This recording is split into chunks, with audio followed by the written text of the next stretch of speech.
Alright guys, welcome back to American Heritage Garage. In today's video, we're going to be putting a lift on this 2013 Jeep Wrangler.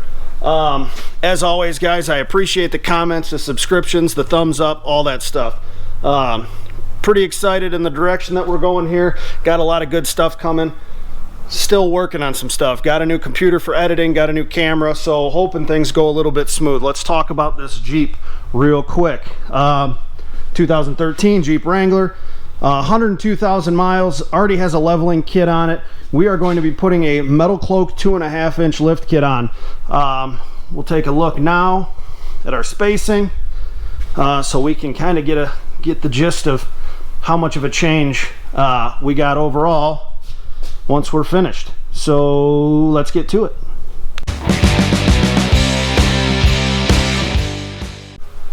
So the first thing we're going to do before we actually get started tearing anything apart is we're going to check the front end and make sure that there's no worn parts, tie rod ends, ball joints, etc., etc. So I'll show you how I go about doing that, and yeah, we'll go from there. Okay guys, so the first check we're going to do, and we're going to do this on both sides, you want to be here and here, and you're going to go like you're trying to turn the wheel. Okay, if you get play there or feel any sort of clunking, that's going to be something in your steering linkage 9 times out of 10, okay? And you don't want it, you're not actually trying to really turn the wheel, you're just putting a little back and forth pressure, and if there's any movement, you're gonna feel it. The next, you're gonna be at 12 and 6, okay? And you're rocking up and down, okay? So you're rocking this way. Same concept, you're not trying to push the vehicle off the jack stands, but you're just trying to kind of put a little finesse on it. If you have play there, most likely it's going to be in a wheel bearing or potentially a lower ball joint. Another way to check the ball joints, guys, is you're going to use, I have it lifted pretty high here, is you're going to use a bar of some sort and a block. Of course I'm using a crowbar because my pry bar's missing. And you're just putting upward pressure. Okay, everything feels good here. So I'm happy with that. If you start to compress the spring, basically you're pushing too hard, but most likely at that point you don't have any play either. So I'm gonna run over and check the other side, and then we should be good to go to get this thing completely jacked up and start tearing stuff apart. So we are about to start in on this lift. First things first, of course, this thing's got wheel locks. Let's see. We'll do a little check. See if we get lucky.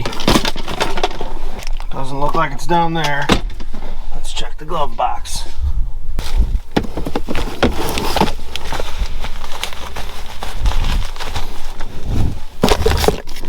Whoa, whoa, whoa. Hey, big winner, big winner. That only happens about 50% of the time. So what we're going to do real quick before we take the wheels off, just do a quick rough measurement. I'm going to go right in the center of the wheel, right to the bottom. Looks like 35 3/8. So we'll write that down. About 36.5 in the rear. Okay guys, so pretty much how this is going to work is I'm going to do work on one side and then I'll film it, and then I'll go to the other side and do the same thing, unless for some reason there's a difference. Okay, so wheels are off, Jeep's all the way up in the air. So here's where we're going to start. Okay, we're going to pull the ABS wire out of the way. We have a 10 mil right here. Okay, we're going to let this brake line bracket off just so there's no, so it's not pulling at any point. Okay, then what we're going to do is we're going to go down to the bottom portion, which I did find a bad sway bar link, which is fine, we're replacing them. We'll go to the lower bolt, the lower mounting of the sway bar on both sides. That way we can swing it down and we'll have more room to work up here, because it's you can't really get anything in, and you'll never get this off with just a wrench. Okay, and then from there we're going to go over and we're going to remove the track bar. So in Jeep world, you have your drag link right here. Okay, goes to your pitman arm. Okay, then you have your tie rod ends. Okay, tie rod. Then back here, this kind of curvy bar that mounts to the axle over there is your track bar. Okay, so brake line, lower sway bar on both sides, then we'll take the track bar out. Pretty much at that point, we'll be able to let this axle come down and take the springs out. So right off the bat, as I figured would happen, at least in some places, our lower sway bar link bolt is frozen in there. So I'm going to put some heat on this thing. I use a mini ductor as opposed to a torch. I like it because there's no open flame and it works pretty quick. So if you've never seen one, this is what it looks like. This is the Venom HP, and basically it's an induction heater. So you just put it over and you pull the trigger, and this thing will get hot real quick.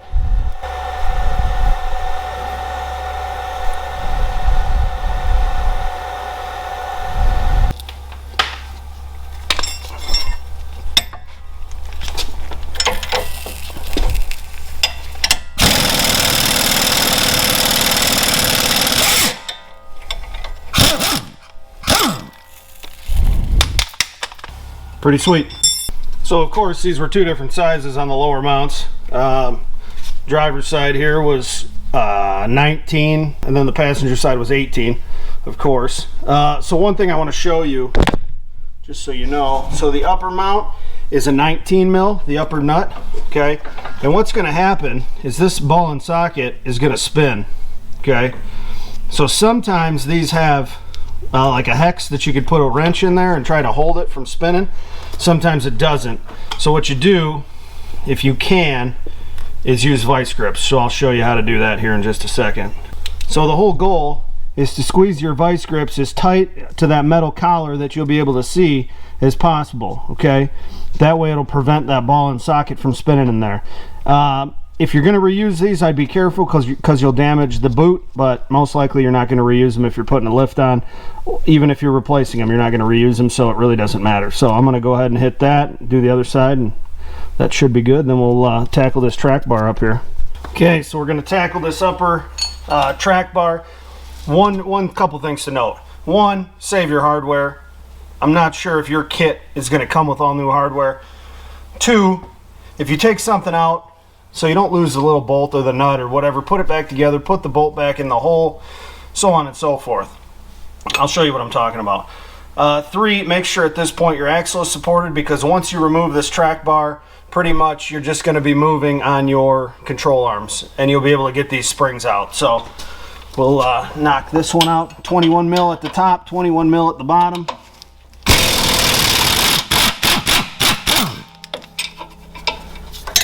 Walk this out the rest of the way.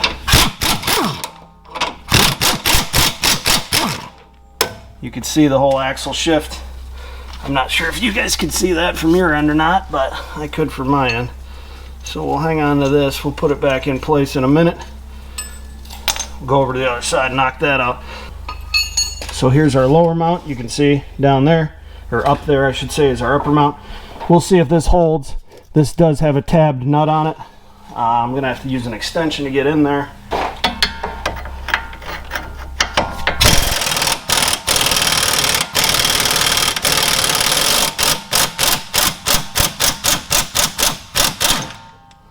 Okay. There's our tab nut. Track bar is free. So what I was talking about, I'm going to go ahead and just put that back through there. Thread the nut on it so it stays in place. So I didn't get quite as much movement out of the axle as I was expecting. I was really thinking that track bar would help it drop, but I think what's happening, because this has a leveling kit on it already, I think the shock's holding it up. So again, we'll support the axle. We got a 16 millimeter up top here and then a 19 millimeter down here. Chrysler was nice enough to provide us with a hex down here to hold the shaft so it doesn't spin, because there's just no possible way, unless you remove the electronic brake control module and everything, to get to it, at least on the driver's side from up here. Same with the passenger side. There ain't no way, unless you remove a bunch of stuff, that you're going to be able to get to that shock tower from up top. So we'll just use a gear wrench or something, and we'll get it out of there. So again, 16 on the top, 19 on the bottom. All right guys, so the passenger side shock was kind of a pain. If you can see, you only had a little bit of room, and there's just no way to get to it from the top unless you want to disassemble the whole battery box, which I didn't. So it just took some time. Also, I removed the brake line down here on the back of the spring perch to give me some more room to let this thing down. So now we are completely down. The axle's got all the weight off it. So I'm going to go ahead and pull these springs out, and we'll start laying out some of the new stuff.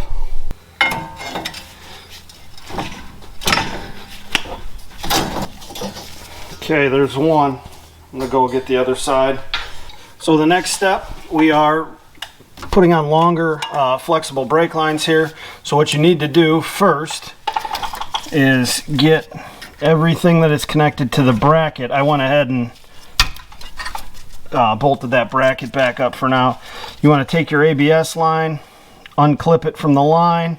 So using the same method I always use to ensure that I don't twist the brake line so the flare nut spins, I'll put a little penetrating lubricant and just hit that just a little bit right where the flare nut meets the line. If there's any rust, just break that up a little bit. Like I said, you don't want the flare nut to be stuck to the line and then twist the line, then you're in trouble. So we are a 12 millimeter. Give it a little, yeah, it wants to twist. So once you get it broke loose, just work it back and forth a little bit.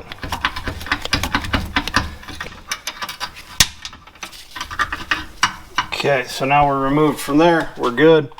Banjo bolt on the caliper is 15. Then we can remove the rest of our line.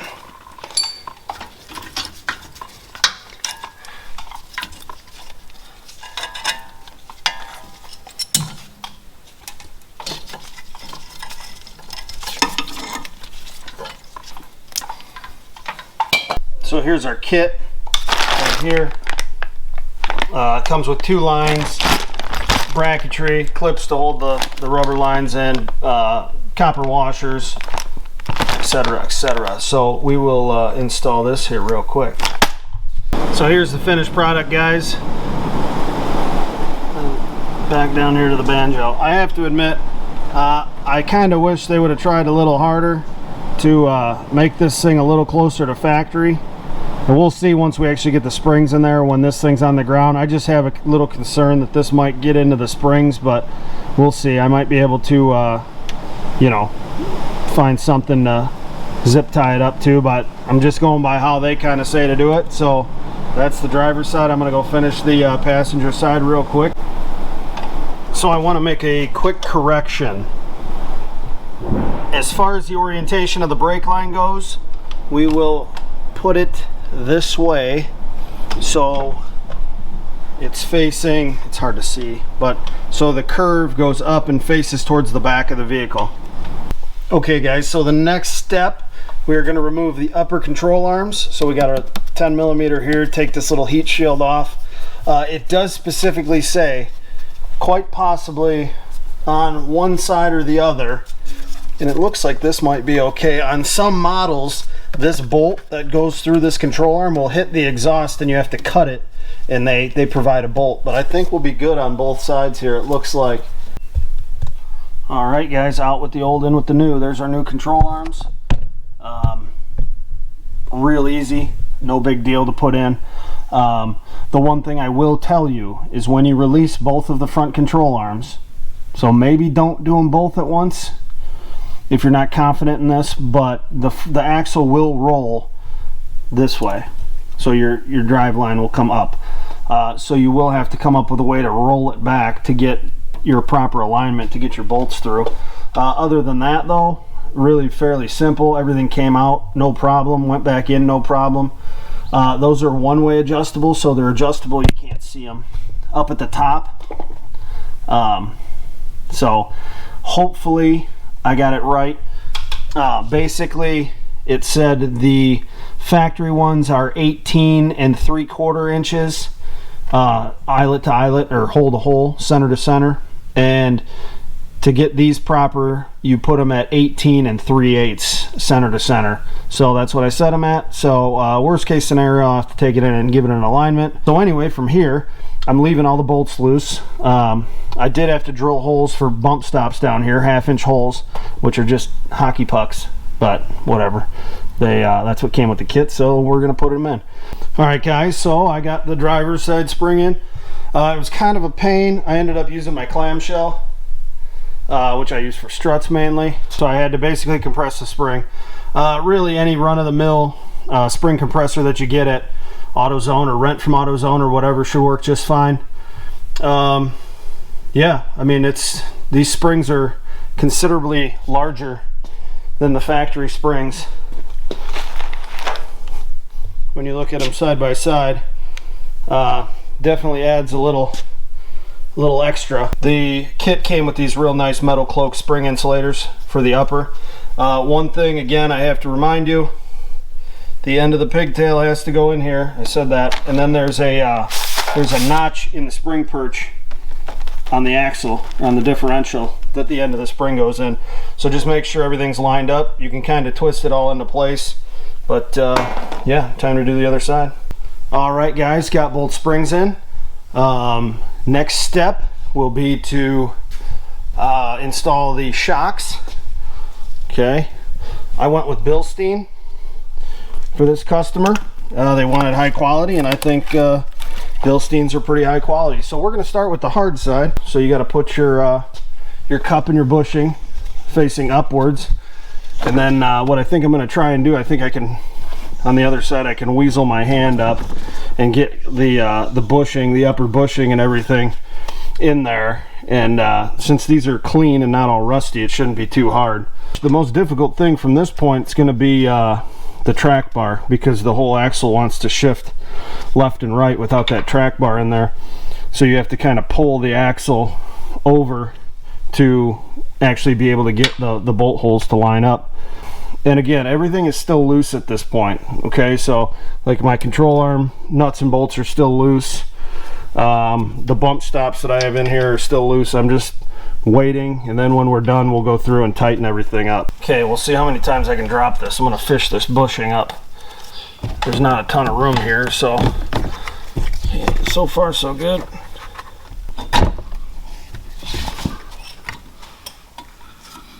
So now we're just gonna compress that thing until the top goes all the way through.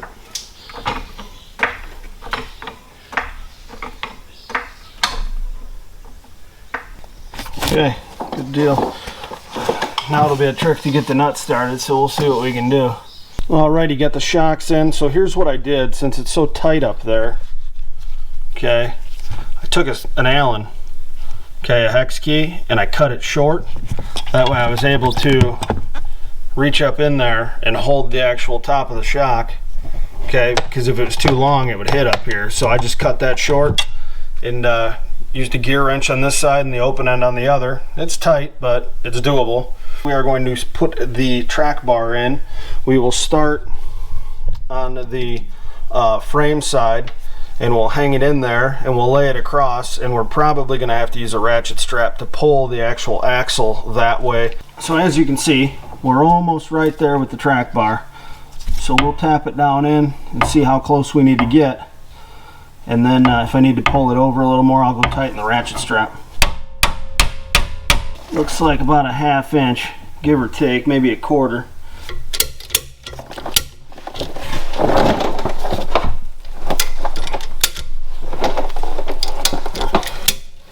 That looks like we're about there. Just gonna use a lineup punch to pull it back up a little bit here.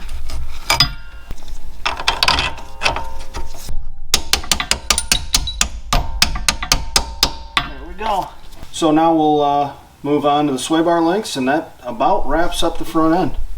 So this sway bar link kit, guys, is a disconnect kit. So it's pretty simple. You just put the pin right in the factory location for the lower mount. You slide your sway bar link on, and then you come up to the top up here, get everything right in place, and then it goes. Put your pin in down there. your bolt in, or your nut on up here, and that's it. These are set at 12¼ inches. Also, one thing I forgot to mention, the track bar adjustment is at 33 inches center to center. That's what's recommended, so that's what I'm going to go with. We're pretty much done with the front. I think we'll cinch everything down and get started on the back. Okay guys, so for the rear, far less work to do. We have coil springs, we have a bump stop kit, we have a sway bar drop bracket kit, and a track bar relocation mount. So that's what we're going to do. First thing you want to do, just let your brake line loose, 10mm. Okay, get the sway bar link off. Be careful unless you have new ones, because the kit in this case, this kit does not have new ones.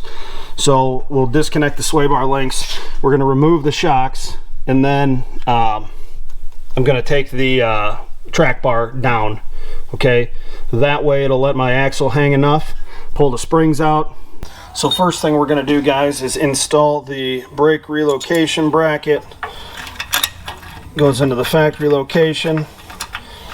Okay, we're going to leave this loose because once we put some pressure up on the rear end, it's going to kind of move. So once we get it back kind of on the wheels, we'll tighten all this stuff up. Oh, you're not going to go through the hole, are you? Okay, so the hole's a little small, so I'll have to drill that hole out. But basically, this will just locate the brake line down a little ways.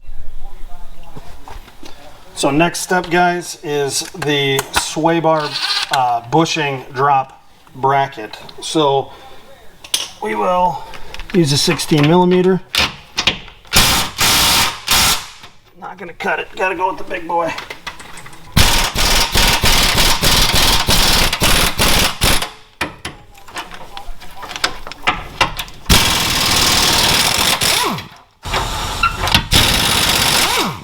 Well, that took a while. Okay guys, so we got a few things going on here. Sway bar relocation brackets. You need to drop the whole sway bar, the bushings, everything down, get it out from over the exhaust, because we're going to end up locating it underneath the exhaust. So that's where we're at right now. I'm going to wait until I get all the springs in before I put the sway bar back in. Next step, we're going to install the track bar relocation bracket. So basically what you need to do is remove the track bar from its mount and then remove the bolt for the lower control arm. Okay, so the bracket will sit, see if I can get this one-handed, below here like this. Okay, it's going to sit something like that. Okay, once I get it all in place, I'll come back and show you. You can see it's got the U-bolt that goes over the differential. I just use the factory hardware. They provide hardware, whatever you want to do. There's a spacer they provide. And then, of course, we are bolted down here into the lower control arm bolt. So next step, before we put the sway bar and the track bar in, we're going to go ahead and get these springs squeezed in here. Okay guys, got the springs in, had to compress them. Basically it wants, in the instructions it tells you to put the springs in with the insulators or isolators on first. What I found was easier is to get the springs up into the bucket and then kind of wedge them into the isolators. It just worked easier, so you can try it whichever way. Next step, we're going to go ahead and put this track bar in place. Okay guys, so got the sway bar installed. It came with hardware, so the factory hardware was up here. The hardware it came with here. Got everything set up down there. Used factory hardware for this. Factory hardware again on the drop portion of the bracket. On the raised portion where the track bar goes on the axle side, they provided the hardware. Factory hardware on the frame side of the track bar. So pretty much springs are in, this is all in, tight, good, tight. Last thing I have to do is put the shocks in, and then I'll do a quick gravity bleed on the front brakes, and that really should be about it. I would say this is a semi-involved job, but I think anybody could do it. So yeah, if you're interested, give it a shot. It's not too bad. So let me get those shocks in, and then we'll check over everything, make sure everything's tight, bleed those brakes, and we'll call this job done. Alright guys, so we are taking it out for a cruise after the lift. I will tell you it will absolutely need an alignment.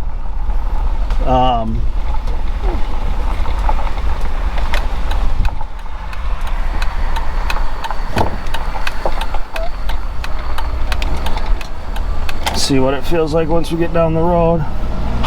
Let everything kind of settle in. Yeah, steering wheel's off, so that was to be expected.